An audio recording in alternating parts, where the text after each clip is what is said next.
850 pesos lang per month. That's all it takes to start your OFW exit plan. You see, every year the average OFW sends 400,000 pesos back home. After 20 years, that's 8 million. Pero ang tanong, bakit maraming OFW pag-uwi?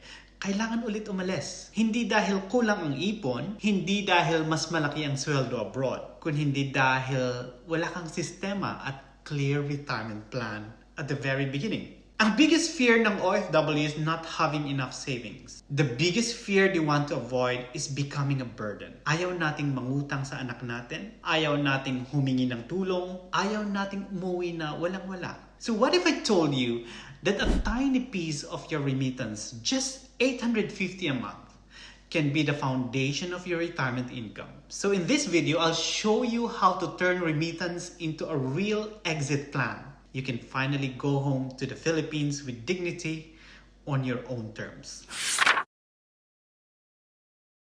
Many OFWs work 20 years or more abroad. Pero bakit parang walang malinaw na exit plan? When somebody asks you, kailan ka uuwi for good? You don't have an answer. And not because you don't want to go home, but because most of us don't know if we can. And that's the painful truth. Most OFWs think the problem is kulang ang ipon. But the real problem is this. You've been working 20 years abroad without an end date. At habang nasa abroad ka, trying to survive, the Philippines changed without you. Banks changed, investments changed, taxes changed, prices triple. We all know this feeling tuwing umuwi tayo sa Pinas. You know how to open a UK bank account in 10 minutes. But BIR, SSS, GCash, parang foreign language. You're scared to walk into a Philippine bank branch kasi hindi mo alam, passport ba ang kailangan, tatlong ID, ilang photocopies. You're not lost. You're just out of the loop. And I hate to say it out loud, but every OFW carry these emotional burdens. Number one, the family ATM cycle. You love your family, but every time you save, ding! May message na naman. Kuya pang enroll, ati pang gamot, konting tulong lang. That's the reality, and we are not selfish, so we help, but we are just exhausted. Number two, the fear of losing face. You're terrified of going home empty-handed. Because in our culture, success means may bahay, may negosyo, may napagtapos, may malaking ipon, and we carry that pressure every day. And number three, the fear of becoming a burden. This one hurts the most. Buong buhay mo, ikaw ang provider, ikaw ang hero, ikaw ang tagasalba. Our biggest fear? Asking your children or relatives for money. Let's be honest, we all made mistakes and that's okay. We bought property without a plan. You bought property because lahat ng kaibigan mo may property doon. Later, you realize mahirap ibenta, mataas ang association fees, mali ang location so you cannot rent it out properly. Instead of making money, the property becomes another bill you pay every month from your salary abroad. Number two, starting a business for relatives. We all know this story. You send money for a sari-sari store, a water station, a fishing boat. But without management, it became a donation, not a business. And number three, keeping everything in cash. You feel safe because may ipon ka. But inflation is quietly, silently destroying your savings. After 10 years, same money, but lower buying power. Number four, listening to the wrong people. Friends, co-workers, buying investment-linked insurance plans with high fees. Familiar story? But after years of paying, you find out most of the money went to commissions, not on your retirement. At ito pa, we have limiting beliefs holding you back to invest. I'm too old to start. Investing is only for the rich. Hindi ko naiintindihan. Philippines is too corrupt for my money. Family comes first. I'll just work harder. These thoughts run silently in your mind. But the reality is that these are not true. With the right system, money can work for you if you give it a job. And what happens if you don't take action? At walang sistema, we work until our body breaks. We go home with empty accounts. We depend on our children. Our dream house falls apart. We live with regret. And this is not fear-mongering. This is the path many OFWs are already on.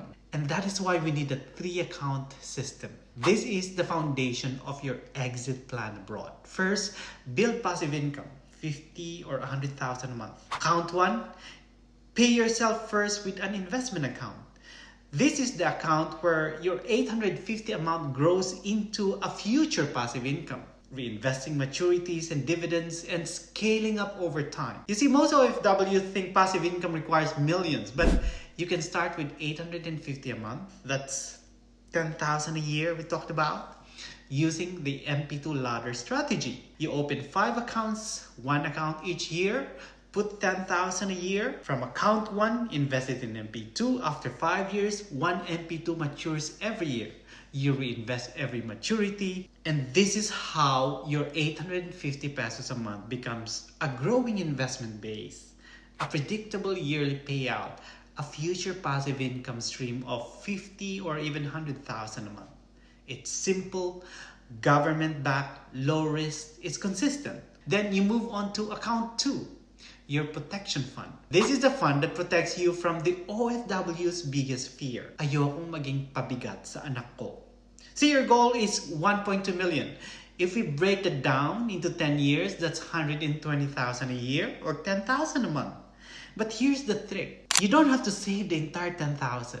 Just put in 5,000 a month in account 2, invest it properly. The compounding interest and growth will do half of the work for you.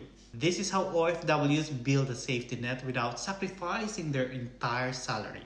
And lastly, finish the forever home using account 3. This is your bills, home budget account. Your forever home shouldn't drain your retirement. Instead of sending random amounts home, set a fixed monthly budget, say 15,000 a month. Deposit that into a separate account, account 3. Assign a trusted contractor or a project manager. You track progress monthly through photos, videos, receipts. This stops overspending, endless construction, paunti-unting projects that never finish. Your home becomes a planned expense, not a financial black hole. This is your 3-account retirement engine. And this is how you start building a real exit plan. Let's say you want to retire in 2036. Your exit plan might look like this. 1.2 million emergency fund, 50 to 100,000 monthly passive income target, 850 to 5,000 investment schedule, 3-account system, a fully paid home. This gives you a clear written roadmap. Instead of guesswork, no random remittances, only budgeted support. This is how you go home with dignity. And I know this is easier said than done. That is why I created the OFW Retirement Calculator. With this calculator, you can plan and turn 20 years of sacrifice into a clear exit plan home. The numbers give clarity. Clarity gives confidence. You've given everything. Now it's time you take care of yourself. Comment retirement if you want my retirement calculator, and let's build your exit plan together.